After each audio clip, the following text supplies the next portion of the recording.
અખિલ ભારતીય સંત સમિતિ પ્રેરિત હિન્દુ ધર્મ સેના ભરૂચ જિલ્લા દ્વારા વાલિયા તાલુકાના ડેહલી ગામથી છેલ્લા 28 વર્ષથી વાલિયા તાલુકા સંત સમિતિના પ્રમુખ ખુમાન વસાવાની આગેવાનીમાં 51 ગજની ધ્વજારોહણ માટે 1200 થી 1400 ભાઈ બહેનો વાલિયાથી ભાવનગરના રાજપરા સ્થિત ખોડિયાર માતાજીના મંદિર સુધી આયોજિત પદયાત્રાને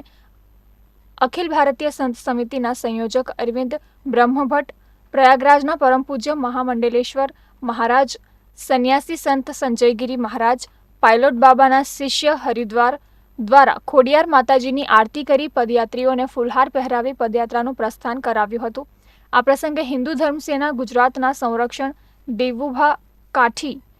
હિન્દુ ધર્મ સેના દક્ષિણ ગુજરાત પ્રમુખ સુધીરસિંહ અટોદરિયા, પ્રદેશ મહામંત્રી સંજય બ્રહ્મભટ્ટ, હિન્દુ ધર્મ સેના પ્રમુખ અંકલેશ્વર શહેર રોકી પરમાર, ભરૂચ શહેર પ્રમુખ રાહુલ વસાવા, ભરૂચ પ્રગટેશ્વર મહાદેવ મંદિરના મહંત સંત રાજુ ભગત, જય માતાજી ટ્રસ્ટના પ્રમુખ મીનાબેન, વાલિયા પ્રમુખ ગજેન્દ્રસિંહ પીલુદરિયા, પ્રકાશ વસાવા, જીગર વસાવા, બળવંત વસાવા, રાજેન્દ્રસિંહ મહિડા, શંભુ ઠાકોર, ભરૂચ પ્રગટેશ્વર મહાદેવ ભજન મંડળીના બહેનો સહિત મોટી સંખ્યામાં ભક્તો ઉપસ્થિત રહ્યા હતા.